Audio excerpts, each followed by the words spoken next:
Amigas y amigos todos, nos encontramos en un estudio que no suele ser nuestro estudio habitual, porque bueno, este es un especial que decidimos hacer para analizar otro tipo de cuestiones, no es una entrevista como las que solemos hacer, la verdad que queremos darle otro tipo de tinte, y en esta oportunidad, la verdad que dentro de su holgada agenda nos dio un espacio y queremos agradecérselo. Está el señor acá, Andrés Malamud, con nosotros. Fuerte aplauso. Siempre aplaudimos a la gente acá. Me imaginé. Si Aníbal Ibarra tuvo aplauso, ¿por qué Andrés Malamud no? No es tan especial la entrevista.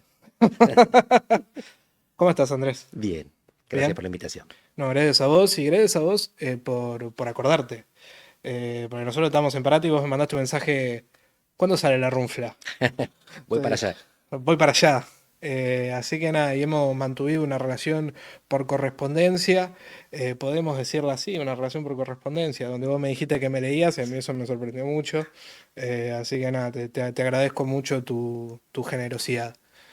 Eh, Vicios radicales. ¿Cómo? Vicios radicales. Los de Ah, leernos entre nosotros. olvídate. Internismo. Eh, ¿Cómo viste Buenos Aires? Es decir, ¿hace cuánto estás en Buenos Aires? Unos 10 días. Unos 10 Estuve en días. Rosario también, sigo para Sí. Olavarría. Olavarría es como ya el exilio, te quedas a decir, cumplís con todos tus compromisos académicos y En realidad es casa Olavarría. Claro, sí, Estoy pero exiliado en Buenos Aires. estás exiliado en Buenos Aires, pero digo, te atrincherás en Olavarría, es la trinchera. Algo así. ¿Te sentís cómodo en Olavarría? Sí. Es decir, hay esta cuestión de nostalgias de Olavarría, por ejemplo, qué sé yo, vivís en Portugal, en Lisboa, una ciudad muy grande de Europa, y Olavarría, que es un pueblito de la provincia de Buenos Aires, La boca se te haga a un lado. Pedazo de ciudad. pedazo de ciudad, Lisboa. Amos Oz, un escritor israelí, decía que uno no extraña, no busques en el espacio lo que se te perdió en el tiempo. Entonces uno lo que piensa es en la adolescencia y en lo que vivió en los tiempos que se socializó. De Olavarría pienso también en eso, pero no es solamente eso, o mejor dicho, eso sigue vivo en mucha de la gente que está y en la arquitectura y en los recuerdos. Lisboa es una ciudad hermosa, Florencia, donde estudié, es una de las más lindas del mundo, algunos creen que es la más linda, Buenos Aires la rompe, Washington, donde estuve un año, también es muy linda, y yo diría que son la segunda, tercera, cuarta y quinta más lindas, después de Olavarría. Después de Olavarría. ¿Y qué te ata Olavarría? Sobre todo eso, el tiempo de formación, la niñez y la adolescencia. Pero eso significa también mucha gente que sigue ahí, que fue niña o adolescente conmigo, o que está en otro lado, pero sigue compartiendo esas memorias, esos recuerdos. Pero además están mamá, mis hermanas, mi sobrina y varios amigos. Y mi grupo de amigos inicial, aunque estén desparramados por el mundo, Sí, es el grupo de la barría. claro. Hay otros grupos, tengo enormes amigos de la franja, de la juventud, hechos en Florencia o en Lisboa, pero el primero fue el de la barría. Dijiste tu mamá. ¿A qué se dedica tu mamá? Ah, de grande se kirchnerizó. Se kirchnerizó, Sí, es así que kirchnerista. ahora preside la cooperativa del hospital y junta plata para hacer lo que el Estado no hace. Es decir, se dedica a cuestiones humanitarias, por así decirlo. Sí, política social desde la cooperación de la sociedad civil. ¿Y de joven? Ella estudió hasta que yo nací, Sí. tuvo que interrumpir, tuvo 3 hijos, mis hermanas y yo.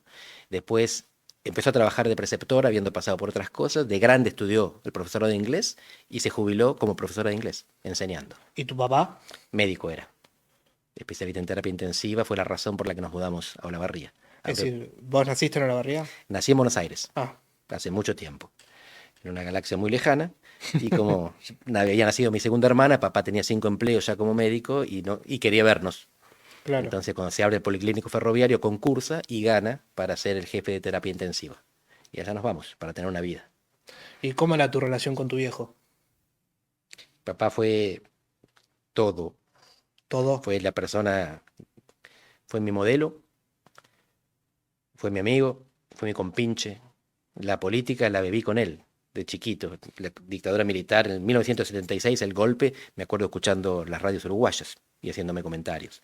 En 1982, las Malvinas, yo era un poco más grande, pero no tanto, 14 años, me acuerdo filmando las tapas de los diarios para recordar y escuchando la BBC a la noche para enterarnos de lo que pasaba de verdad.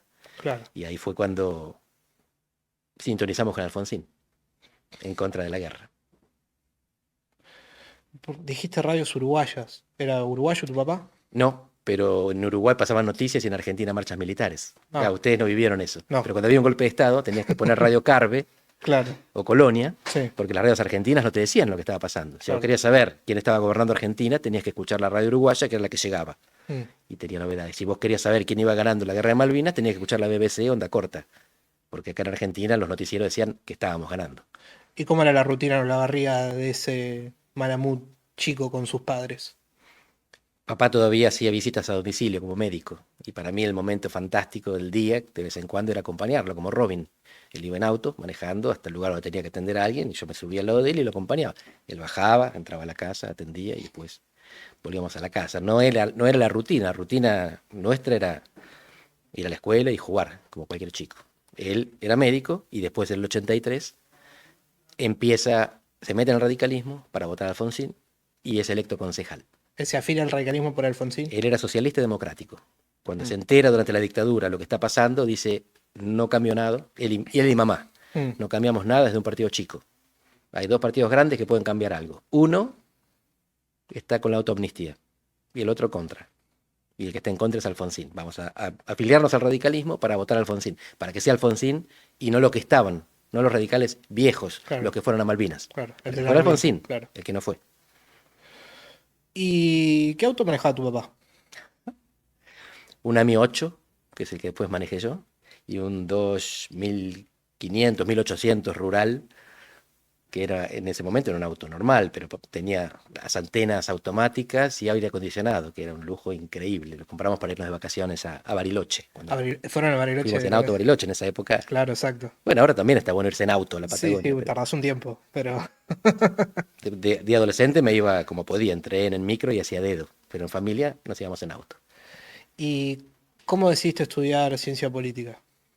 Yo vengo a Buenos Aires en el 86, Ok, transición democrática. terminaste el secundario. Terminé el secundario en el 85. Mm. Mamá descubre la noticia en el diario, me dice, mira, van a abrir una carrera de ciencia política. Yo, me suena bien, digo yo, pero ¿qué es eso? Y vine a estudiar análisis de sistemas. Analista de sistemas, Sí, en ingeniería. claro. Hago el ciclo básico, me va bien, apruebo todas las materias, pero en las matemáticas me va no tan bien como en sociedad y Estado, por ejemplo. Claro. Me cambio de ciencia política. Hice un cuatrimestre más, tengo el ciclo básico para 4 carreras. Podría Pero, haber seguido derecho, pero me metí en ciencia política la segunda mitad del 87. Y nunca salí. ¿y había algún conflicto, viste, con el tema de, digo, no, no quiero decir que tu papá capaz era tradicional, pero con el tema, viste, de la salida laboral, la construcción de la familia? No, no, Jamás se metieron. Al jamás se contrario, metieron.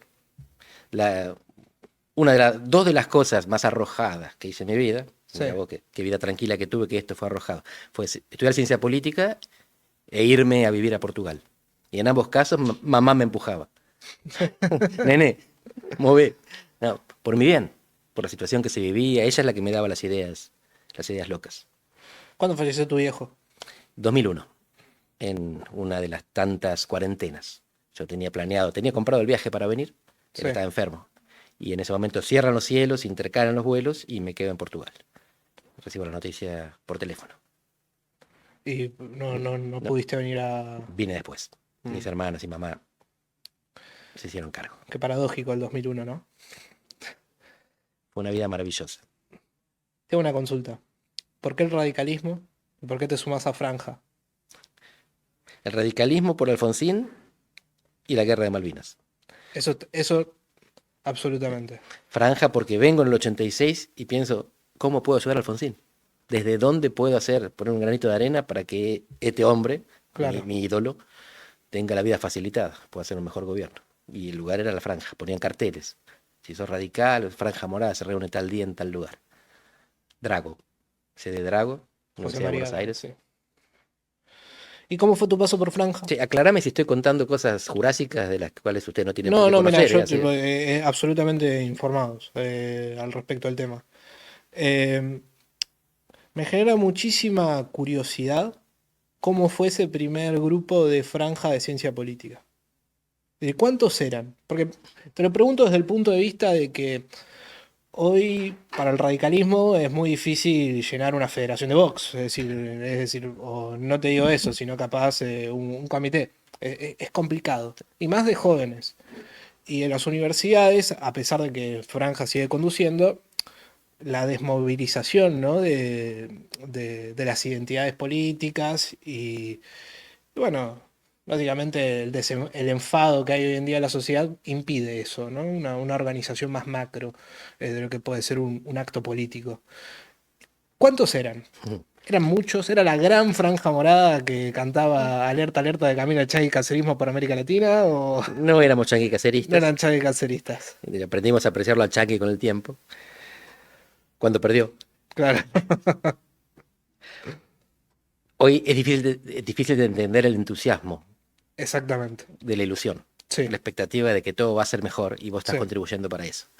Hoy no tenemos ninguna seguridad de que vaya a ser mejor, ni de que nuestra contribución haga diferencia.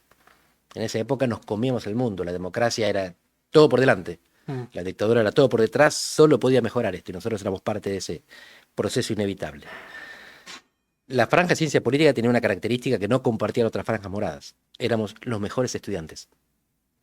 Nos fascinaba la política, la estudiábamos con pasión y reclutábamos en las clases, en el aula, no en los pasillos. No teníamos que entrar para repartir volantes. Estábamos cursando y éramos los mejores alumnos. Era una militancia hormiga. Claro, pero sentida. No era un acting. No Claro. estábamos adentro del aula para que nuestros compañeros pensaran que éramos estudiantes. Teníamos las mejores notas. ¿Para vos el resto de las franjas Horas, hacían acting? había de todo. Ah, bueno, Había de todo, pero si vos mirás, hubo gente que tardó décadas en recibirse. Y nosotros, algunos demoramos algún semestre más, un año más. Militamos en la juventud, hacíamos otras cosas. Fotocopiábamos.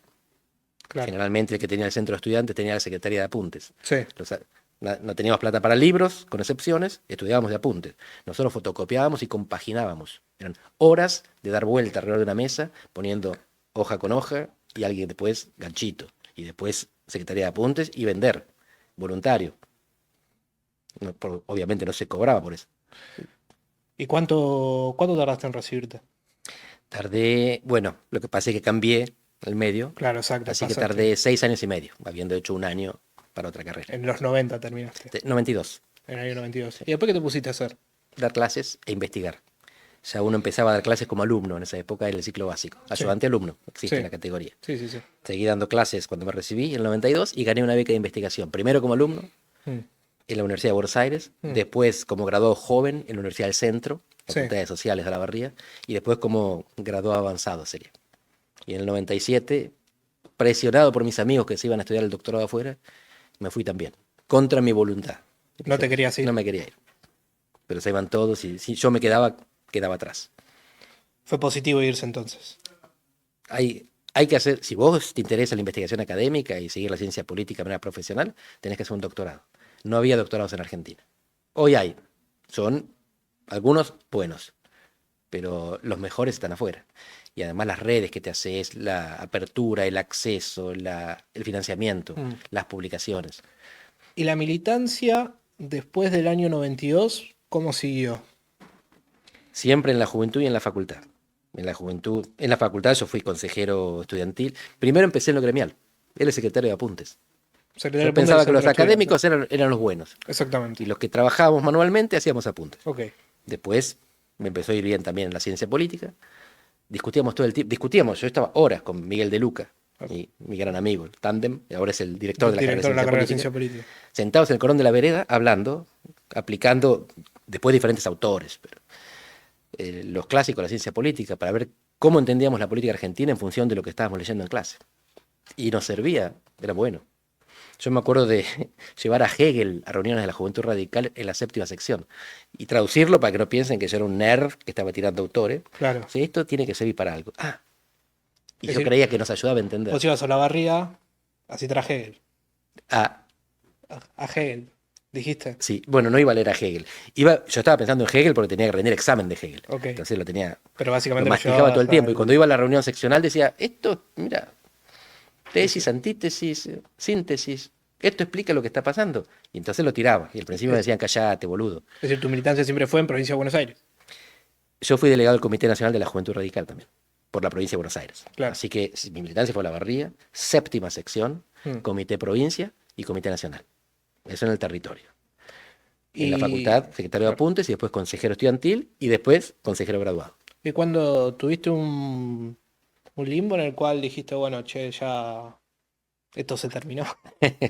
No, pero digo, se terminó en el sentido de que tu generación se ha llevado, es decir, se la llevó puesta el 2001 en términos de, ¿cómo te puedo decir?, Mm. de profesionalización de todo eso que venían trabajando. ¿Vos cómo viviste el gobierno de la Alianza? Es decir, ¿tuviste realmente una participación como militante? ¿Trabajaste como asesor o algún tipo de... Pues ya sabes. No, no lo sé, por eso te Bueno, lo pregunto. Sos una gran incógnita al respecto, por eso me parece importante, viste, poner... está bueno. Yo hice el doctorado Sí, entre el 97 y el 2000 ok, en Florencia. Defendí sí, la tesis en 2003. mm, Pero el 2001 y casi todo el 2002 estuve en Argentina. sí, 2001, Argentina. Fui asesor de gabinete de Melchor Cruchaga, que era el viceministro de Justicia y Derechos Humanos. claro, Estaba encargado de la justicia y relaciones legislativas. sí, Yo era el único no abogado de su gabinete. Eran unas 12 personas, 11 abogados, algunos especialistas top en las principales áreas jurídicas, y el politólogo que Andrés Manuel, tomaba nota, ok, hacía las actas, hacía análisis político, la comunicación hacia los jueces sí, y vinculaciones intragubernamentales con nuestro ministerio para saber qué es lo que estaba pasando y coordinar. claro. Porque que no, que un ministro haga una cosa y otro haga otra cosa. El ministro de Justicia era el hermano del presidente, Jorge de la Jorge de Rúa, la que Rúa. tenía un súper asesor, Café Tanores, pero el ministerio lo llevaba el viceministro. Mm. Y estuve ahí. Eso, Sarmiento al 300 son 3 cuadras de Plaza de Mayo, es decir, de Beirut. ¿Y, Estuve ahí el 19, 20, 21 de diciembre. y cómo viviste esos días? Materialmente, físicamente, como Líbano. Cuando salimos de trabajar los 2 días, Sí, lo que vemos es que toda esa zona estaba incendiada, literalmente incendiada. Todas las calles estaban cortadas, la mitad con gomas que estaban incendiadas, la otra mitad con vidrios de las vidrieras que habían roto. sí, Entonces el taxi que nos rescataba tenía que cruzar por arriba de la vereda y aparecían todas las personas con el torso desnudo, verano, sí, la cara tapada por el humo y un palo, mirando por la ventanilla a ver si era alguien conocido. Nosotros no éramos nadie. claro. Entonces, pasen, pasen. Y llegabas a la 9 de julio, cruzabas y listo, Y- había salido de Beirut. Y en enero del 2002 tuve la experiencia más fascinante que tuve en mi vida, que hasta hoy me ayuda a entender Argentina. Nos vamos con mi grupo de amigos a la Patagonia de vacaciones, Sí, 5 parejas, 4 autos, carpa, sí. y en Bariloche, viendo la televisión en un kiosco cualquiera, habían entrado y creo que incendiado unos sillones en la entrada del Congreso. Y estaba viendo la gente, y tú dices, mira las cosas que, mientras tanto la mujer, la madre de mi mujer desde Portugal llamaba desesperada, vemos fuego en Argentina, están bien, nos están incendiando. No, acá no pasa nada. Y los barilochenses miraban la tele y decían, mira las cosas que pasan en Buenos Aires. Y yo pensando que pasaban en Argentina. Claro. Ahí me di cuenta que Buenos Aires es un mundo y el resto es otro, y Milei es la prueba. Milei es la prueba de que una Buenos Aires encapsulada encerró un país, y cuando el país pudo se vengó. Pero me estoy saltando etapas. Te estás saltando etapas. Pero, ¿militabas en ese momento? ¿En el año 2001 o Nunca, 2002? nunca dejé de sentirme un militante democrático, Claro, y en pero democracia hace falta partidos. orgánicamente dentro de la Unión Cívica Radical. ¿Y había debates por fuera de la oficina sobre la situación y el rumbo que estaba llevando el gobierno? Sí. Y vos estabas, es decir, puede ser que estabas de acuerdo, puede El ser que Ministerio estabas de en contra. Justicia es el más frepacista de todos. Ok, Para empezar, es que el que estaba más repartido, Diana Conti. dentro de la cual, sí, dentro Era, de esa había un coalición. ministro que era el hermano del presidente, un tipo muy moderado, muy Sí, contenido, y 4 secretarios, 2 de ellos del Frepaso, 2 dos del radicales. radicalismo. Era la integración más absoluta de la alianza, era donde Mm. todo funcionaba bien. Ahora bien, Veíamos que el incluso, resto no funcionaba bien. pero incluso tipo, después de todo lo que había pasado, renuncia de Chacho Álvarez de por medio, aún así, es decir, ¿cómo te puedo decir? Los acuerdos del año 1997 se mantenían en Bueno, la ahí hubo un coalición. Chacho Álvarez es vicepresidente cuando Ricardo Gilavedra es ministro. Claro. Cuando Chacho renuncia, Ricardo Gilavedra deja el ministerio y asume Jorge de la Rúa. Ahí entra Melchor Cruchaga, un par de meses antes que yo llegue, y en enero de 2001 me integro. ¿Y dejaste el radicalismo después de eso? No, el radicalismo me dejó a mí. ¿Por qué el radicalismo te dejó a vos? No creo que haya sido personal. Yo estoy pensando las cosas que pensaba y el radicalismo no parece pensar nada. ¿Hubo un momento crucial en el cual vos dijiste, hubo una ruptura? 2 momentos. Dos momentos. ¿Cuál fue el primer El primero momento? fue 2001. Sí, Después de 2001 yo dije, ojalá que la gente no nos vote nunca más. ¿Vos dijiste eso? Sí. Y lo dijiste tipo en un... No, lo pensaba y lo decía. Mira, puedes conversarlo con algunos de los que estuvieron presentes en esa reunión. El 12 de diciembre de 2001 Sí, tuvimos una reunión de gabinete del Viceministerio de Justicia. sí. Y estábamos analizando, la situación estaba mal, ya había corralito desde el 1 de diciembre. Y yo hice un análisis explicando por qué el gobierno no pasaba de marzo. No había condiciones para mejorar las condiciones, la situación social, que en marzo no iban a empezar las clases por las huelgas, que los padres iban a tener que quedar en casa a cuidar a los hijos, no iban a poder ir a trabajar, y entonces que había alguien presente que había vivido la caída de Angelos en una situación parecida, y decía, esto es correcto, nos pasó lo mismo. La diferencia fue que nosotros ya teníamos al sucesor electo, Claro, a Mestre, y Alfonsín había tenido a Menem electo. claro. Entonces puede irse antes, que hay una sucesión democrática, popular, constitucional, electoral. Sí, sí. Ahí no había. Y fui optimista, porque el gobierno se cae una semana después. El 12 de diciembre, me acuerdo porque era mi Sí, cumpleaños. sí. Ah, El 19 y el 20 abajo, o arriba si quieres graficarlo en el helicóptero. ¿y el segundo Y el momento? segundo fue más reciente. El radicalismo tiene un resurgimiento maravilloso alrededor del año 2021. Después de 20 años de no tener senadores en los dos distritos políticamente más Principales, sí. valiosos, las dos Buenos Aires, con Martín Lustó y con Maxi Abad, recupera representación territorial legislativa en dos distritos fundamentales y recupera también la esperanza con Facundo Manes. Y después procede a hacer un boicot sistemático contra sí mismo. Y para mí no hay terceras oportunidades. ¿No hay terceras oportunidades para vos? No, ya Con esto, derrochamos demasiadas. con esto estás queriendo decir que el radicalismo va a dejar de existir. No, que no va a volver a ser un partido nacional. Con lo que yo me refiero a no dejar de existir es, por ejemplo, el Partido Demócrata Cristiano existe, pero no le importa a nadie. Bueno, el Partido Socialista existe y de vez en cuando gobierna Santa Fe. Claro, Veo así el radicalismo. así vos decís que va a terminar el radicalismo. Va a gobernar algunas provincias de vez en cuando. Pero ya no tendría sentido. No hay radicalismo en el conurbano bonaerense. Hay Sí, 10 sí. millones de personas que no tienen ni un intendente radical en kilómetros alrededor, que no saben lo que es. Que le preguntás por el radicalismo y dicen, discúlpame, ¿qué? Claro. Y que le mencionás a Alfonsín y o es mala palabra o no saben quién es. ¿Para vos es así? No, es así. Es lo No, que no, dicen los bueno, estudios de opinión. es un estudio de opinión. Las encuestas. Las Sí. encuestas dicen Y eso. después es la experiencia que uno tiene caminando. ¿Para vos las encuestas realmente son una verificación de la verdad?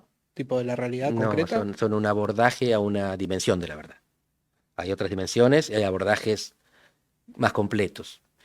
Una encuesta, por ejemplo, suele medir la diversidad o la variedad de preferencias, pero no la intensidad.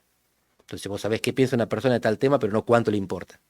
Eso se averigua en un grupo motivacional. Cuando vos juntás gente y le preguntás directamente, le enfrentás con sus fantasmas y ves la reacción emotiva. Si llora, si se enoja. ¿Y para vos el radicalismo tiene reacción emotiva? Tiene en algunos sectores pequeños y suele ser negativa. En general, lo que estoy pensando ahora en las dos Buenos Aires, o sea, Sí. capital Y si y provincia de conurbano. Buenos. El interior es otra cosa. Ok, En el interior de la provincia todavía queda algún radicalismo. Pero si vos vas a Corrientes o Mendoza, lo que te estoy diciendo no tiene sentido. Entrás en un comité, están llenos y cantando la marchita, la marcha radical. sí, Así que lo que estoy diciendo, a lo mejor lo está viendo gente en provincias donde gobierna el radicalismo y dice, esto no es así, no es lo que yo percibo. claro. Pues lo que hemos notado es que en el radicalismo, los líderes del interior, algunos muy valiosos, no entienden el conurbano, no lo conocen y no lo penetran. ¿O no les interesa? No, les interesaría, pero no saben lo que es. El conurbano es un área incógnita, terra incógnita para el radicalismo. El peronismo nunca tuvo que conocerlo, porque el conurbano era peronista. Vos ponías un gobernador riojano o un gobernador santacruceño y el conurbano estaba garantizado. Iba con el candidato peronista. Sí, El radicalismo tenía de vez en cuando, en el 83, en el 99, en 2015, cuando ganaba un presidente del bando gorila, entonces había distritos que el radicalismo ganaba. San Isidro habitualmente, Vicente López, San Martín. ¿a qué te referís con el vato gorila? El no peronista. Estoy Para siendo vos. irónico, no creo que todo lo no peronista sea Ah, gorila, pero ok. es un reduccionismo gráfico. ¿Vos te considerás gorila? No, lo fui, ¿Fuiste gorila? sí, ¿Cuándo? cuando era chico. Ah, Porque pensaba que el peronismo era una cosa mala. No antidemocrático necesariamente, pero reaccionario. ¿seguís pensando que el peronismo es una cosa mala? No, ¿Sentís que el peronismo tiene cosas positivas? sí. Como, por ejemplo, Sensibilidad popular y vocación por el poder. Aprecio ambas. El radicalismo supo tenerlas también. La sensibilidad del radicalismo era más de clase media, pero Claro. la clase media era mayoritaria en Argentina, así que era Sí. bien popular Sí. representar a la clase media. Ahora no. Ahora intenta, en algunas provincias lo consigue. En el conurbano ni intenta, porque no existe. Y para vos, hay Espera, responsabilidad. quiero ser Sí, justo, sí, hay sí. militantes radicales en el conurbano que dan todo. Habitualmente, en general son militantes universitarios y que no ven esto que estoy diciendo porque no deben verlo, porque tienen que militar como si hubiera un mañana. No, digo, yo te escucho a vos y prefiero irme a mi casa. Es decir, no, tipo, no, realmente, no milito en el conurbano. Pero me parece importante consultarte esto al respecto. Vos hablaste de auto boicot. Auto boicot significa que es algo autoinfligido, que no lo realizó la sociedad. Así es. ¿A qué te referís concretamente? Convención Nacional. Convención Nacional de la Pre- Unión Cívica Radical. Presidente Gastón Manes. Sí, Se presenta el presidente del partido, Gerardo Morales. sí, Hace un discurso después de una gran escenificación, una gran convención, mucho ánimo, mucho espíritu, vamos a volver. sí. Y Gerardo Morales dice, este partido va a tener un candidato presidencial. ¿Y va a ser Facundo o voy a ser yo? Es un compromiso oficial. El presidente del partido lo dice en el ámbito Institucional. institucional más elevado del partido. Sí. Después, ese presidente del partido aceptó ser candidato a vicepresidente de un candidato de otro partido. Y al otro no lo dejaron competir. Y al otro no lo dejaron competir. El otro tampoco ayudó, quizás por haberle creído a este. Pero fue el radicalismo el que prometió tener un candidato presidencial y después no presentó ninguno. No fue nadie fuera del radicalismo el que lo obligó. ¿Y para vos cuáles son las intenciones por dentro de ese boicot? Que pensaron que no llegaban a presidente y no querían que el otro fuera. Si no puedo ser presidente, quiero ser vice. No quiero apoyar a otro para que trate de ser presidente. ¿Y qué pasa cuando te quedas sin el pan ni la torta? Bueno, es que se quedaron sin palabra. El problema es que se quedaron sin palabra. Ellos prometieron e incumplieron. El presente del radicalismo también está determinado por la falta de palabra. Y no solo por la falta de palabra, sino por la falta de accountability, por la falta de responsabilización. ¿Y vos le creías a Morales y a Manes en ese momento? Yo no era nadie. Bueno, era convencional nacional, pero No, no estaba. eras No estaba, convencional nacional y no estabas. Soy convencional nacional, ¿En serio? ¿sí? Y me preguntan de vez en cuando si voy a estar en Argentina para tal fecha, y le digo, no, pero voy. Y saco el pasaje y me cambian la fecha de la convención. Todas las veces así. Así de organizados somos. Qué bueno. Impuntuales ya sabíamos. Sí, Pero eso sí, no por digo que supuesto. perdí los pasajes, porque vine igual. Claro. Y estoy contento de venir. Sí. Pero nunca conseguí participar en una convención. Ah, vos viniste porque te dijeron que iba a haber una convención. Sí. Ah, Y nunca la hacen en la fecha planeada. ah. Tengo una consulta, porque esta cuestión de creer, en el sentido de, digo, no una cuestión de que no ser alguien al respecto, sino desde un punto de vista de credibilidad Y a quiero esas hacer una palabras. acotación. Dejé de ser convencional nacional este año, porque hubo elecciones, Sí. solo que en las elecciones no hubo resultados claros, hay comités de contingencia. Sí, sí, sí. Entonces no sé si soy o no soy. Creo que ya no, pero durante 4 años lo fui. ¿Nadie te avisó? No. Ah, digo. Había un grupo de WhatsApp del cual me sacaron, Ah. Entonces, sin decir por qué. entonces vos ahí Capaz que fue un asumiste que error. no sos. No, me sacaron antes. Ah, ok. Em, pero te lo pregunto desde un punto de vista de la credibilidad, en el sentido de decir, yo, por ejemplo, yo estaba, me acuerdo que lavando mi auto en un lavadero y estaba viendo el discurso de Morales en La Plata, creo que fue esa convención, no me acuerdo dónde fue, y Morales dijo estas palabras, que va a haber un candidato presidente del radicalismo, y yo no le creía, nunca le creí. Ujú. Y creo que lo hablaba con un montón de compañeros, era como diciendo, bueno, si lo hacen, les creemos. De momento no hay nada hecho. ¿Vos estabas realmente considerado a que esa propuesta se iba a realizar en los hechos? No, había que empujar. ¿Y Nadie empujó, por qué nadie empuja? porque pensaban que Larreta iba a ser presidente. Así de bien leían el país. Si Larreta va a ser presidente, lo mejor que nos puede pasar es ser vicepresidente. Y en los distritos lo mejor que nos puede pasar es ser jefe de gobierno de este distrito. Fueron todos por la certeza de un tipo que sacó el 11% de los votos. Vendieron el partido por una expectativa equivocada. Erraron el diagnóstico y por lo tanto erraron la política, pero significa que los escrúpulos ya no funcionaban bien. ¿Y para vos después de eso ya no hay posibilidad alguna? Sí, había. ¿Y cuál era? Reincidieron. A ver, ¿cuál fue La Los caída quiero, de los quiero a todos. de la- Los quiero a todos. Y nadie estar, en pone ese, y estar discusión. en ese lugar es súper complicado y vos tenés que Ah. tomar decisiones ¿A qué te referís que a van a- querer a todos? ¿A qué te referís con a todos los todos? radicales. Son todos buena gente. Todos los radicales son buena Sí, gente. nuestros presidentes son personas honorables militantes. Ok, honorarios militantes. El radicalismo en este momento tiene 3 presidentes. Uno del Comité Nacional, Sí. uno del bloque de senadores Sí. y otro del bloque de diputados. Sí, El presidente del Comité Nacional es senador. sí, Hubo un momento en el cual votó contra sus 13 senadores. sí. 1, 13.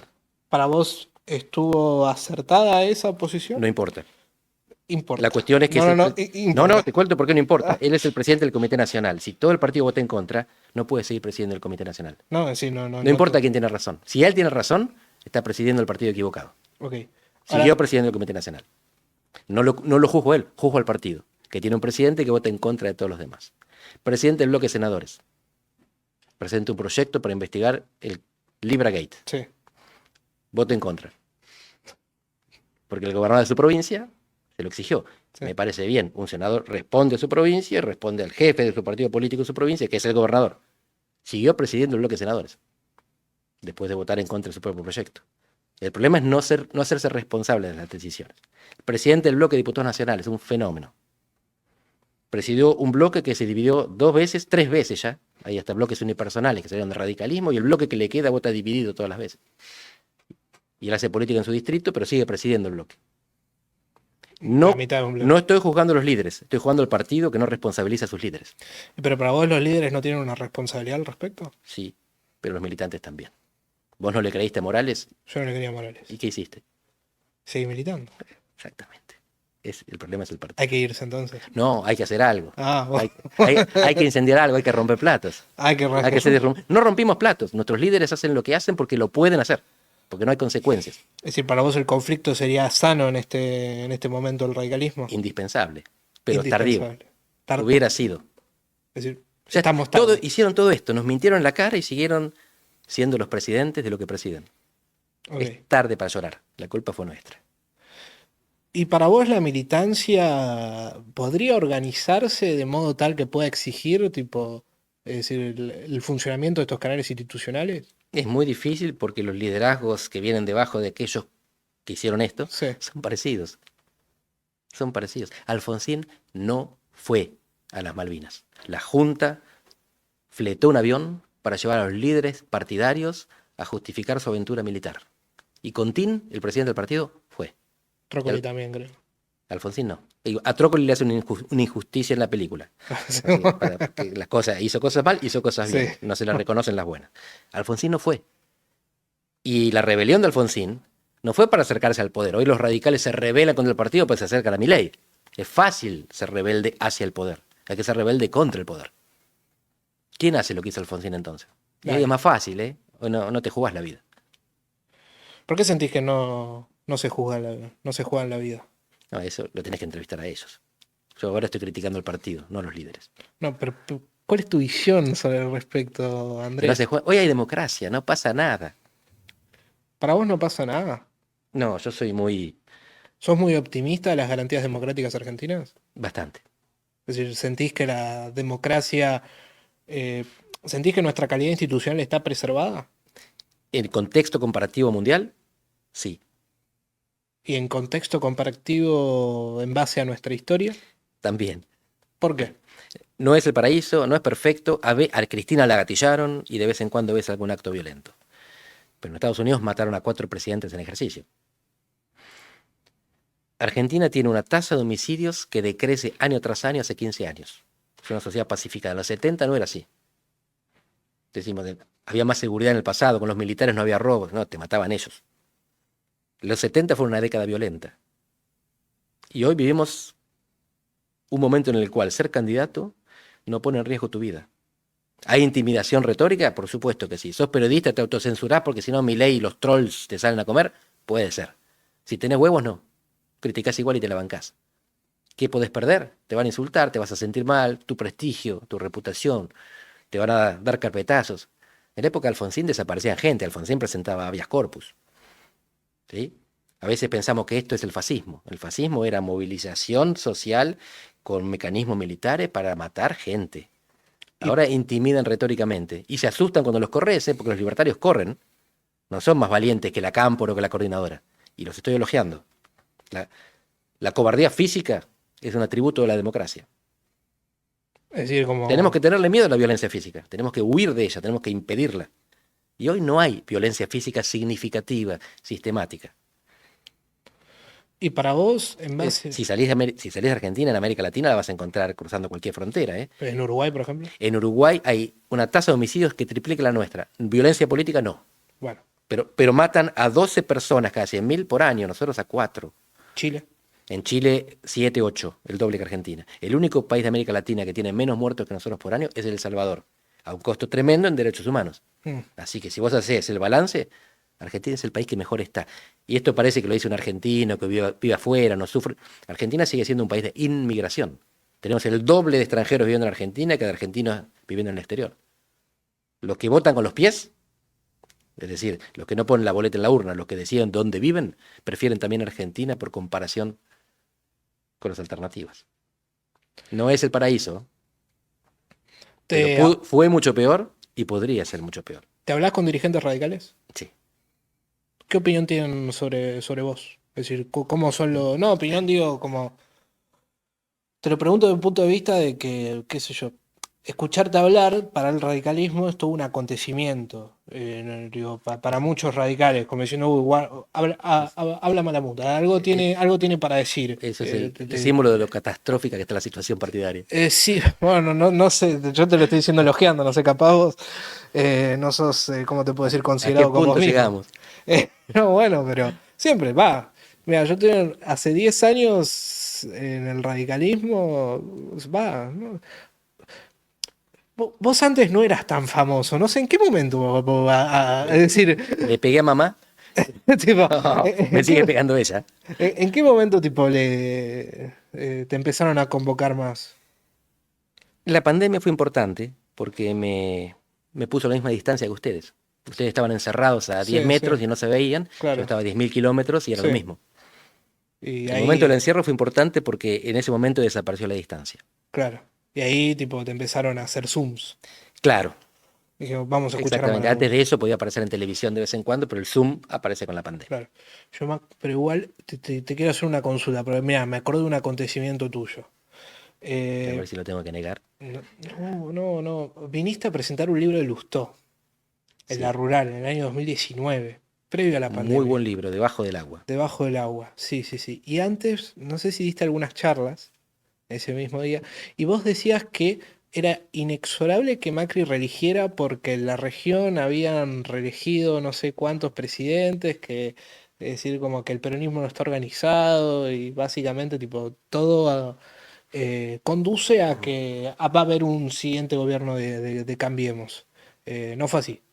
Inexorable seguro que no dije. No Y dijiste te cuento inexorable, por pero qué. como decía, las Las estadísticas estadísticas te dicen... las repito ahora y decían que en América Latina el 95% de los presidentes desde el 78, con la Sí, tercera ola de democratización, había sido reelecto. En Estados Unidos la marca es 75. claro. Así que la probabilidad se daba. Pero 2017, ¿te acordás lo que pasa? Con Macri gana las elecciones intermedias, Sí, ajusta a los jubilados sí. y le tiran las toneladas de piedra en el Congreso. A fin de año me invitan al Comité Provincia en La Plata para dar una charla. Ahí estamos. ¿Estabas ahí? Yo estaba ahí. Bueno, en esa reunión, diciembre del 2017, después de ganar la elección, yo Sí. digo, las elecciones del 2019 están abiertas. Y algunos se enojaron conmigo. ¿Cómo están abiertas? Sí, están abiertas. No está el resultado garantizado. Por eso no puedo haber dicho inexorable la victoria cuando había No, dicho antes. pero dijiste que La se viene un estadística segundo... la ratifico, la estadística es así. No, pero Pero, dijiste, si hacen las cosas bien, una cosa así. sí. Tipo. Si hacen las cosas Sí, bien. sí, condicional bien grande. Si hacen la cosa bien, no hicieron las cosas Y bien. para vos, ¿qué no hizo bien el gobierno Cambiemos? Bueno, visto retrospectivamente, uno piensa que levantaron el cepo muy rápido. Mm, Pero si vos asumís que lo hiciste y tenés que seguir adelante, el macanón se lo mandan cuando lo fuerzan a Sturzenegger a doblegarse, a someterse a la decisión del Ejecutivo. El ajuste fiscal y el ajuste monetario no fueron de la mano. Hoy tampoco. no. Milei lo que hace es invertir lo que hizo Cambiemos, lo hace al revés.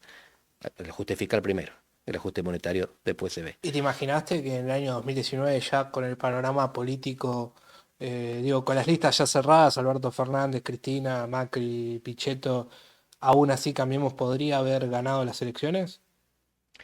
Por suerte, antes de la elección no conozco el resultado. La Ok, definición de democracia es incertidumbre. absolutamente, pero desde un punto de vista de sensaciones. Yo veía mal lo que en ese momento pasa a llamarse Juntos por el Cambio. No lo veía terminado. El 15% de las PASO fue inesperado. Claro, Tanto fue inesperado que después de la general se cierra al 8. sí, Cuando Macri comienza con las plazas del sí se puede, lo que sí, hace es recuperar el nivel esperado de votación. Se va con el 40%, que es un porcentaje digno para un presidente que no es reelecto pero pierde las elecciones. Alberto gana con el 48%. ¿Y para vos la jugada que había hecho Alberto la jugada de Cristina en ese momento ya era efectiva? Electoralmente brillante. Para lo que vino después se ve que en la gestión no pensaron. Le falló el chip de lo que venía después. El peronismo suele tener ese tipo de excelencia táctica y catástrofe estratégica. Lo que está haciendo Kicillof ahora. ¿Cuál es la expectativa de Kicillof? Gana la elección provincial Sí, de septiembre, porque los intendentes son los que movilizan y 2/3 de los intendentes son peronistas. Entonces va a ser una elección de aparato. Y se pierde lo de octubre, porque en octubre la elección se nacionaliza y el ciudadano está libre, tiene que poner una cruz en un claro, papel nada exacto. más. Entonces es esperable que el gobierno nacional, que bajó la inflación, si no explota, gane las elecciones. Entonces él puede decir, yo gané la provincial, vos Cristina y vos Massa perdieron la nacional. Hasta ahí es correcto. Después, en diciembre, asume la nueva legislatura y va a ser una catástrofe para el peronismo, porque está sobre representado el interior, donde se vota violeta, amarillo, Sí. rojo, y por lo tanto él va a tener unas dificultades de gobernabilidad mayúsculas. Así que en el corto plazo puede ser brillante, en el largo hay que ver cómo le va en los próximos 2 años. En ningún momento hablas de partidos políticos ahora que lo analizo. Como que no, siento que no están en tu dialéctica como estructura, como para... Hablas de justicialismo, pero en términos como justicialismo. Y hablas de radicalismo como en términos de radicalismo, pero no hablas de partidos. ¿Eso es intencional No, o...? estaba hablando de partidos, solo que lo llamaba por el nombre. Claro, pero yo a lo que me refiero es que por lo que veo, en el marco electoral, vos no te referís a los partidos como mera estructura de organización de una estrategia electoral. Es decir, como que sí. Ellos tampoco se llaman así. Ah, bueno, Así mismo, se llaman espacios. Es una cosa, bueno, mi espacio, nuestro espacio, claro, aquel exacto. espacio, porque a veces es más que un partido y a veces es menos. Y muchas veces es un collage de pedazos de partidos políticos. Y en ese sentido, ¿te parece que la estructura de partidos ha quedado muy anacrónica en el tiempo? 50%. Los partidos cumplían dos funciones: representar a la sociedad ante el Estado y gobernar a la sociedad desde el Estado. Función ascendente y descendente. Sí, La ascendente no la cumplen más. Los partidos no representan. Le preguntas a la gente qué piensa de los partidos y su identificación es minoritaria. La claro. mayoría de los ciudadanos no dicen pertenezco a esta tribu. Mm. Pero una vez que llegas al gobierno, necesitas un partido para gobernar. Y lo sabemos porque si no, Karina no estaría armando uno. Javier no lo precisa para ganar, pero lo precisa para gobernar. Los partidos siguen siendo importantes para cumplir la función descendente, la coordinación de la gestión. Porque si vos tenés que buscar los 86 héroes que te voten, o los 129 si querés quórum y mayoría para pasar una ley, no podés ir de todas las leyes a negociar uno por uno. Un partido te garantiza un mínimo de disciplina, y vos decís, este partido me vota, tengo tantos votos. Son paquetes. Entonces, para vos siguen siendo importantes. Siguen siendo importantes para la mitad de su función, no para ganar una elección. O sea, si vos querés ser presidente, no hace falta tener un partido. Ok, Bolsonaro tuvo 9 consecutivos. sí, Y en realidad fueron 8 porque uno repitió, volvió a afiliarse a un partido al que había estado afiliado antes. Y fue presidente. Boric lo armaron así desde sí, la sí, sí. manifestación estudiantil. Milei, Macron armó su propio partido. Giorgia Meloni rebautizó su propio partido. Correa armó su propio partido. Y te puedo seguir diciendo Andrés Manuel López Obrador en México. Sí. Morena, son todos partidos armados a imagen del líder. El líder es lo que te gana una elección. El partido es lo que te permite un gobierno. Y en ese sentido, ¿te parece que el radicalismo como unión cívica radical tiene para aportar al futuro? Tuvo.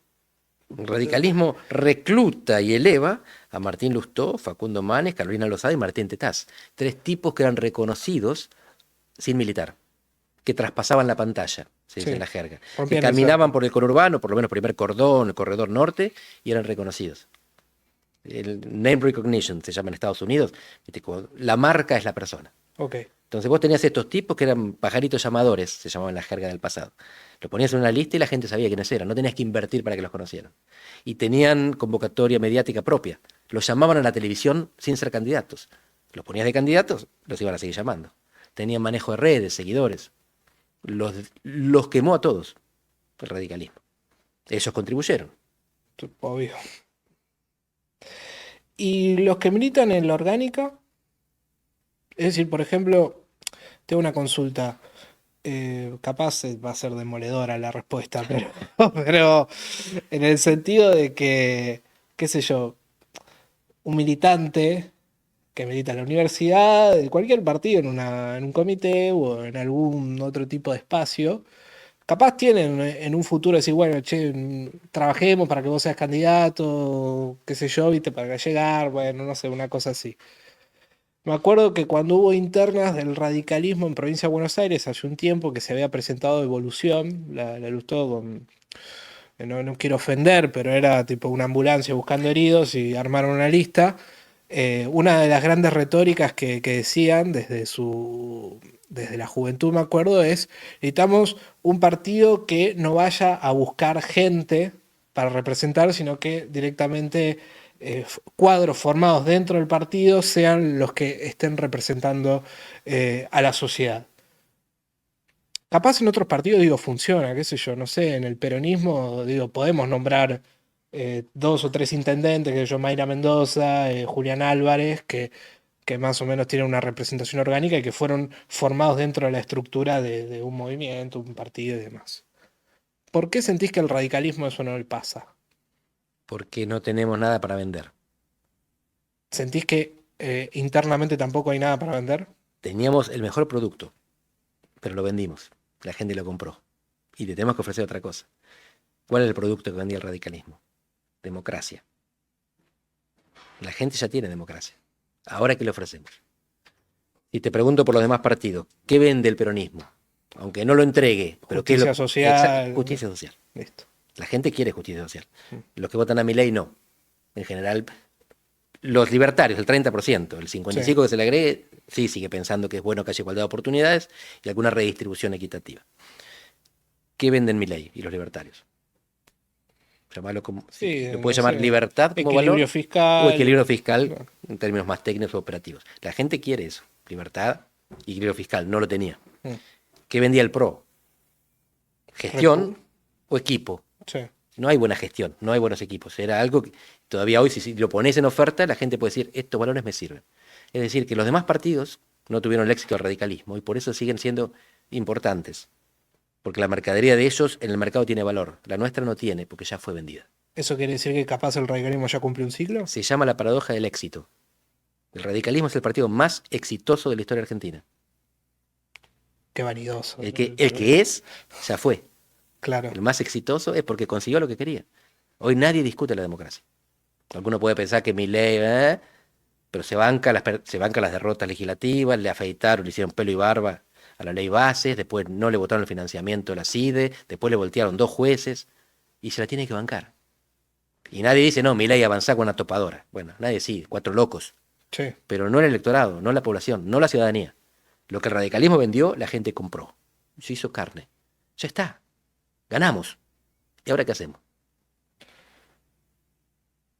No te entristezcas. No, me quedé pensando, vuelvo a la pregunta, me parece interesante, es decir, bueno, si analizamos desde Alem hasta la fecha, es como que, bueno, la UCR era como la herramienta para llevar a una república democrática, ponele, punto. La fundamos en el año 1983, punto. Eso dice el Harchunov, que ahí nació listo, final.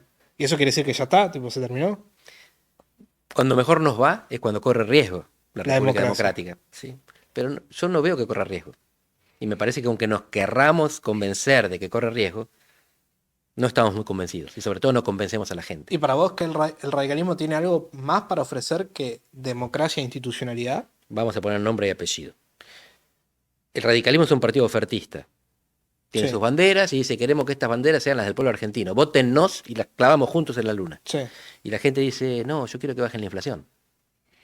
Y nosotros decimos, no, república, democracia, instituciones. No, la inflación. Nosotros no podemos vender inflación, bajar la inflación porque nosotros tuvimos una hiperinflación. Claro. Necesitamos que alguien baje la inflación para poder vender otra cosa. ¿Qué otra cosa quiere comprar la gente? No que queremos vender nosotros. ¿Qué quiere comprar? Seguridad. ¿Quiénes son los dos nombres relacionados con la seguridad en Argentina? Patricia Bullrich y Maxi Puyaro. El radicalismo es uno de los pocos partidos en Argentina que tiene para ofrecer una persona que vende lo que la gente quiere comprar. Con experiencia probada como ministro de Seguridad y ahora como gobernador. ¿Qué va a hacer el radicalismo? Lo más probable, basado en estadística histórica, es boicotearlo. Bueno, no. Pero no está condenado a eso. Esperemos. Teléfono máxima, la voz dice que te van a boicotear. No, guarda que la experiencia también indica que los líderes radicales se auto boicotean. Avisale eso también. ¿Hablaste con él? Sí. ¿Le dijiste esto? No. Y es decir, hay una esperanza. Siempre hay. Siempre hay. Pero para mí el valor es la democracia. Y mientras haya democracia, si nuestro partido pierde, son cosas de la democracia. Cosa de la democracia. Mientras siga habiendo democracia, mientras perdamos en democracia, significa que ganamos la democracia. Cuando para los demás era una formalidad. Lo que se discutía todavía en los años 80 Sí. en las facultades, la democracia formal no garantiza la justicia social, no vale nada. Ahora bien, en términos de institución, democracia habla solamente de institucionalidad, pero por ejemplo Alfonsín decía que, bueno, el famoso spot, la democracia se come, se cura, se educa y demás. Sí. Obviamente que yo no creo que, incluso el discurso de Parque Norte también habla de una cuestión de la famosa democracia social, de la ética de la solidaridad.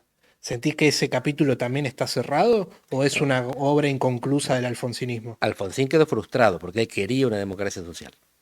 Pero no sabía cómo conseguirla, porque esto lo dijo Juan Manuel Casella una vez. Alfonsín es un gran líder, un gran estadista, pero un mediocre administrador. El Cachi Casella dijo Cachi esto. Casella dijo eso. Fue un escándalo, porque Alfonsín, ¿cómo vas a decir eso? Bueno, mira los números. No sabían gobernar, pero no podían saber. Nunca habían gobernado. Aprendimos. Supongo yo, los gobernadores radicales son fiscalistas.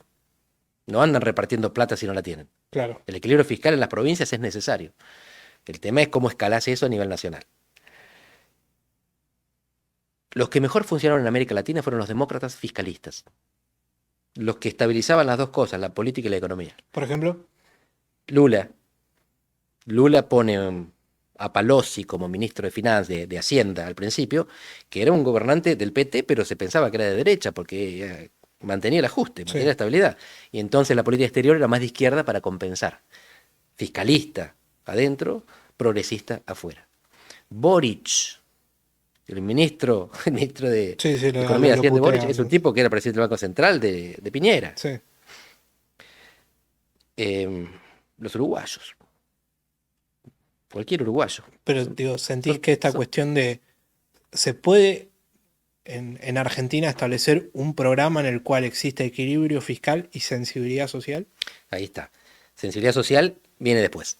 Yo quiero democracia y equilibrio fiscal. Y después que se dispute la sensibilidad social.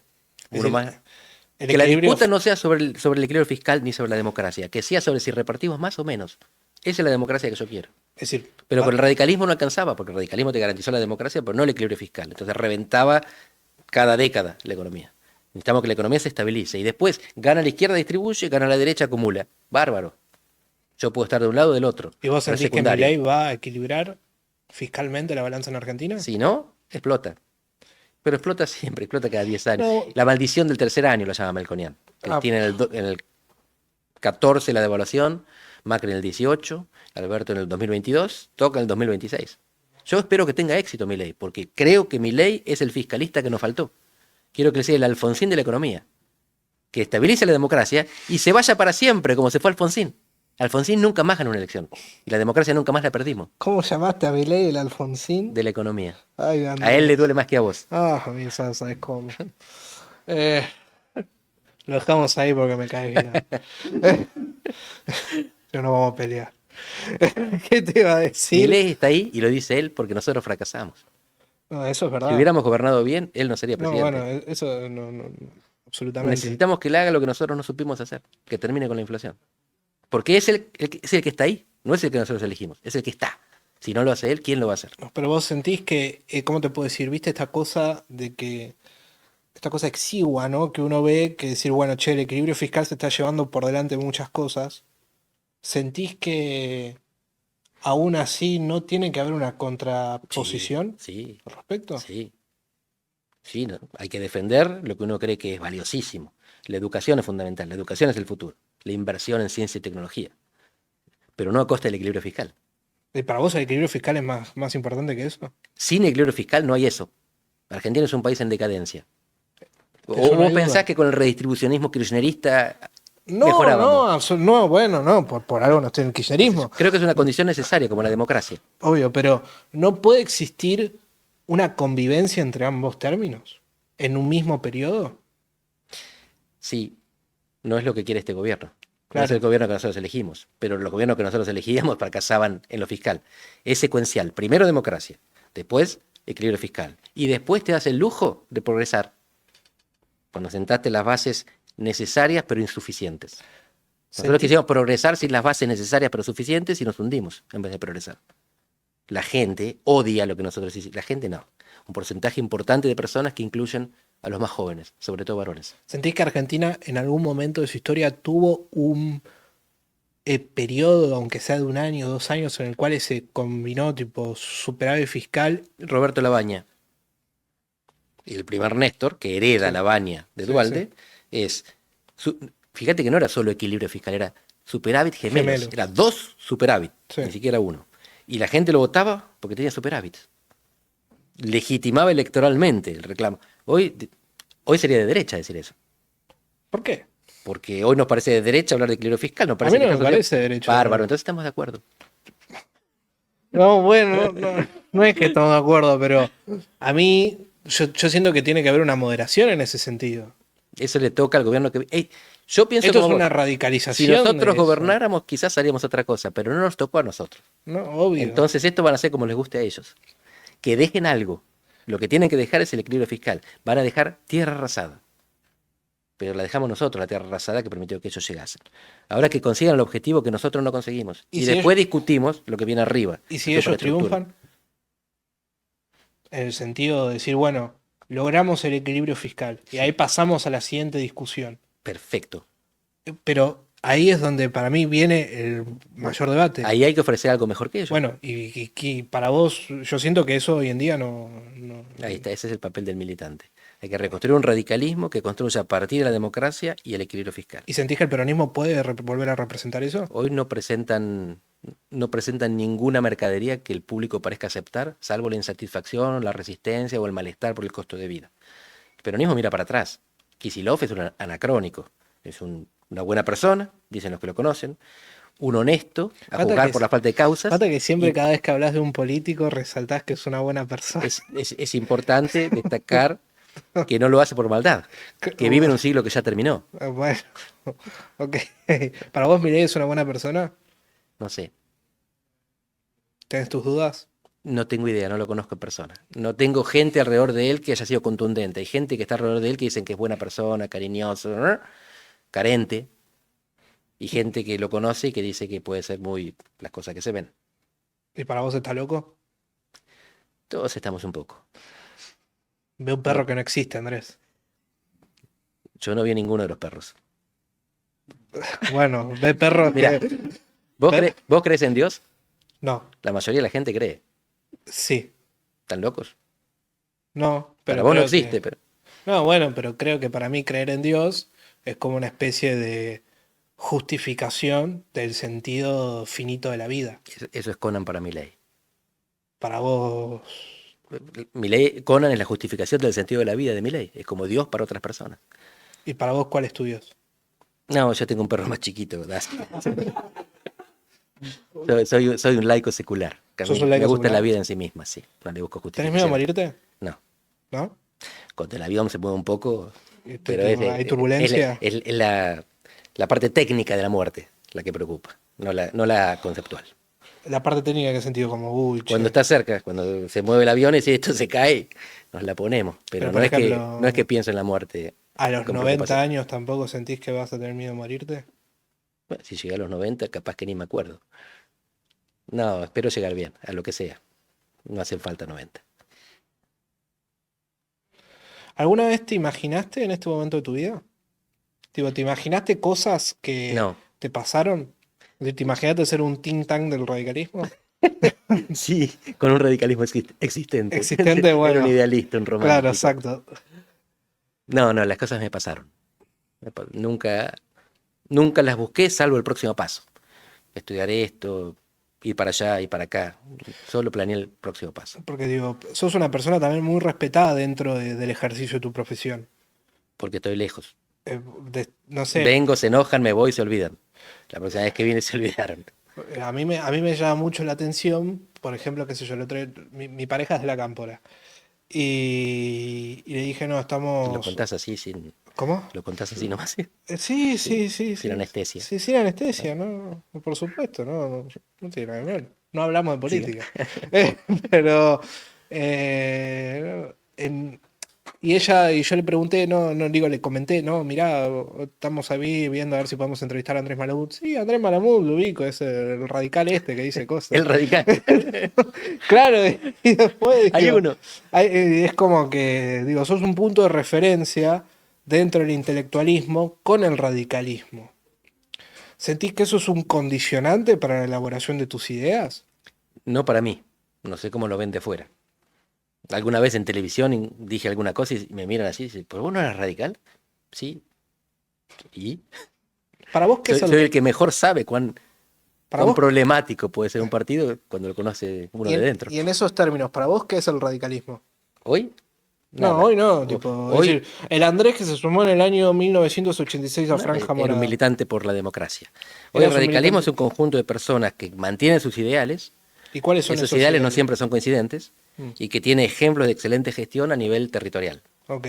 5 gobernaciones y unos 400 municipios. Y lo que tienen en común es la añoranza por el pasado, son las efemérides. Es decir, es un Hay radicalismo partido pañuelo verde y pañuelo celeste. Hay nostálgico. radicalismo progresista y hay radicalismo conservador.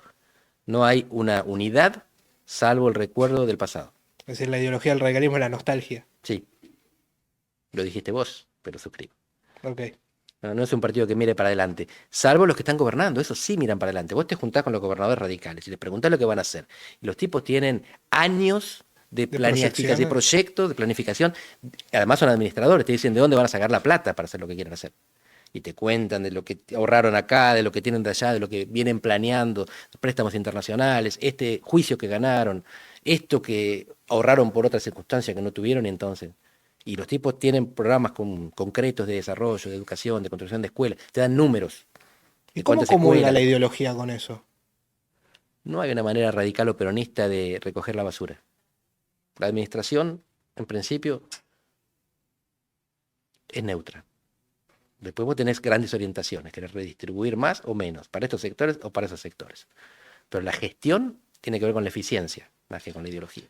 Y vos, si tuvieses que definir en base a historia y fuentes y doctrina una gestión radical, porque digo, no sé, creo que la gobernación de Corrientes debe ser muy diferente a la gestión de Mendoza, con lo mismo de pasar en Santa Fe. Obviamente que deben haber orden de prioridades en base a cada Las territorio. dos que podemos evaluar son Jujuy y Mendoza, que gobiernan hace más tiempo. Ok. Y vos ves a Jujuy y Mendoza y están bien y sobre todo mejor que antes.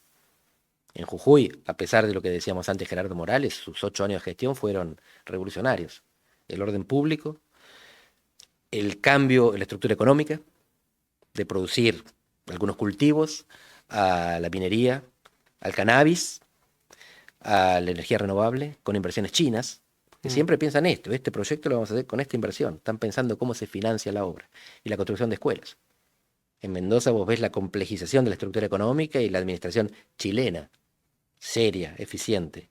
Ves que son una provincia, ellos dicen, eh, ¿cómo lo llaman? Agroindustria. Nosotros lo llamamos vino, pero pega igual. Y Ok. por eso hay muchas otras cosas, además de vino, pero el vino es agroindustria. Y Buen después, chiste. sí, turismo. El turismo es importante y petróleo es una provincia que destila un montón. No tiene una única fuente productiva. ¿Y qué opinión tenés sobre asociaciones provinciales con la Libertad Avanza? Hay que estar en la piel. Uno puede no sin... La cuestión es esta, no existe partido nacional. Bueno, No hay nadie que los contenga. Si no hay Responsabilización de los líderes nacionales, ya hablamos, los tres presidentes. ¿Por qué los tipos tienen que rendir cuentas si los jefes no rinden cuentas? ¿A quién le van a rendir cuentas? Le rinden a sus votantes, a sus militantes en sus ¿Y provincias. para vos el radicalismo mendocino tiene más que ver con la Libertad Avanza que con otra cosa? ¿En Mendoza? Sí. Si ellos deciden que sí. Ahora, ¿quiénes somos nosotros? Que pusimos presidentes que votan en contra de sus partidos o en contra de sus proyectos No, para decirles bueno, lo que pero tienen que hacer. no quiero hablar de una visión porteñocentrista, pero No, estoy hablando de los tres presidentes nacionales. Comité Nacional, bloque de senadores, sí. bloque de diputados. Esos votaron en contra de sus partidos o de sus proyectos, o militaron en sus distritos y colocaron al distrito por encima del Partido Nacional. ¿Por qué los gobernadores no van a hacer eso, que fueron elegidos en su provincia? Y porque capaz quieren ir en contra de la marea y representar algo que no hacer lo que le hicieron a ellos. Ellos lo hacen en el distrito en el que los eligieron. Si hubiera contención nacional, podríamos discutir eso. No existe el Partido Nacional. No existe el ámbito en el cual podamos decir, vamos por acá o vamos para allá. Es La decir, convención para no se vos, reúne. un mendocino no analiza la cuestión ideológica que puede discernir entre libertad, avance y radicalismo. No, la disciernen y deciden en Mendoza. Claro. ¿Quién soy yo? Digo, la Barría. Bueno, pero es decir, para vos no va a afectar en términos electorales. En Mendoza Sí. es una evaluación que hacen ellos. Si Y, hacen alianzas es porque creen que les conviene. y desde un término más emocional y no tan técnico, Lo evito. evitás mucho la emoción por lo que veo, ¿no? Sí, no me corresponde. ¿Por qué? Porque soy analista político. Y Tengo que tratar de entender. vos, es decir, la emoción no entra dentro de tu lógica. Sí, pero entiendo las emociones de los dos lados.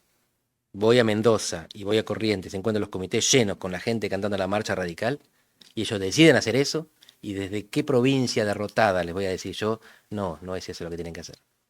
Dice, no, pero miren que mi emoción va contra la alianza que ustedes están gestando. Y yo digo, loco, nosotros ganamos, cantamos la marcha, llenamos los comités. Para vos el que Gracias gana, por tu consejo. para vos el que gana tiene razón siempre, No, el que gana tiene el poder.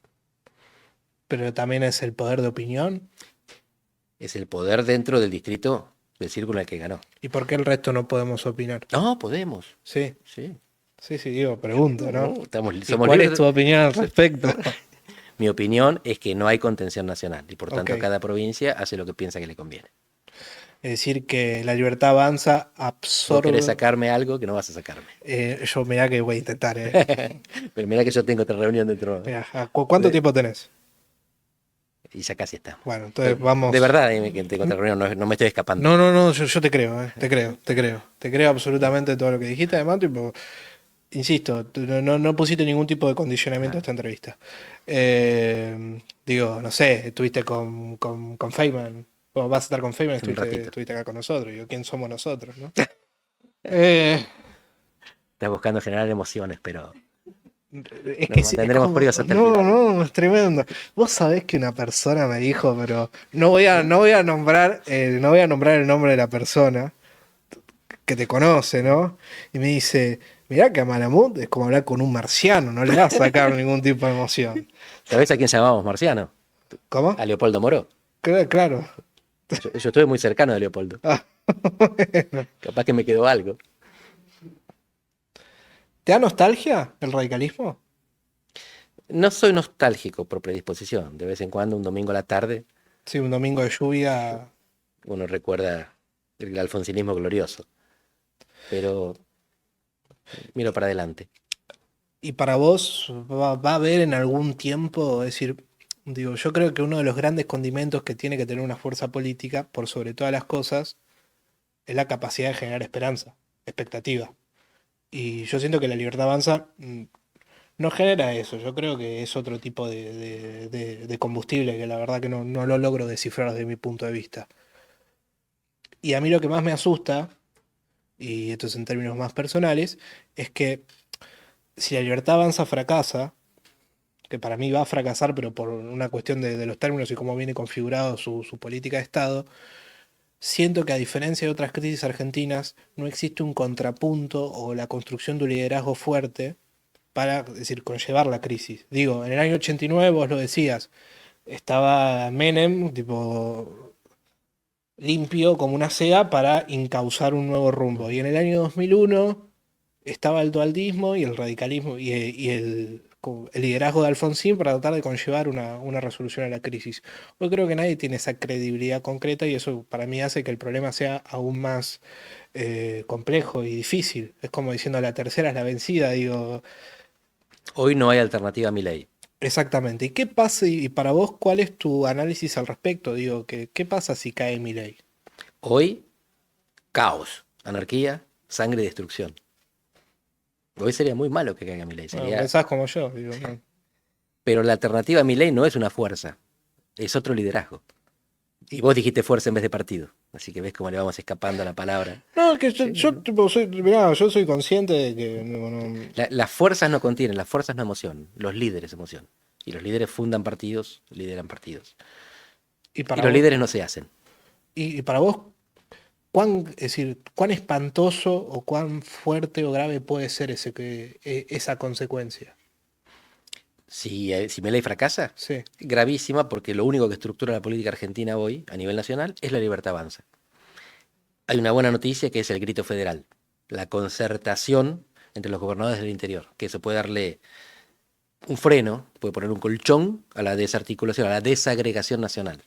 Pero la desagregación se daría en el AMBA sobre todo, claro, donde no hay contención. no hay contención. No. Pues fíjate que lo que te decía antes, el ejemplo de cuando veíamos lo que pasaba en el Congreso Nacional en Bariloche, Sí. mira lo que pasa en Buenos Aires. Si Milei fracasa, el fuego va a estallar sobre todo en el AMBA. El interior se va a mantener porque ahí siguen ganando los partidos tradicionales con los liderazgos más o menos renovadores, pero de estilo tradicional. El problema de Argentina sigue siendo el AMBA. Y sentís que No critico a No, los no. habitantes del No, AMBA, no, por sino una supuesto. estructura política que no se Sí, gobierna sí, sola. la acumulación del poder de Buenos Aires. El Sí, cuerpo sí, sin centro. exactamente. El nudo, como dice Pañi. Así es. Eh, última pregunta. ¿La pasaste bien? Sí. Fuiste muy leal. Me preguntaste al principio si había un tema de que no quisiera hablar. Te dije que no tenía problemas. Naturalmente respetaste, hiciste las preguntas difíciles, trataste de sacar lo peor de mí. Y No, lo no, celebro. no, La no. pasé Al muy bien. contrario, lo mejor de vos, Andrés. Dije, miren, Malamud se definió sobre algo, dije. Malamud dice, no, San se muere a la concha de su madre. No. Titular. Ah, tengo el máximo respeto intelectual por Ernesto Sanz. Ay, Dios mío. Hasta siempre la aclaración, ¿no? Es impenetrable, es tremendo. Nadie es universalmente malo o universalmente bueno. Esto lo aprendí viendo a grandes líderes, que tenían seguidores que yo consideraba insostenibles, impasables, intragables, detestables. Y el gran líder encontraba una función que ellos cumplían bien y los ponía a cumplir esa función. Todos tenemos algo rescatable. Bueno, muchísimas gracias, Andrés. A vos, Alejo. Estamos por finalizado. Aplauso, por favor.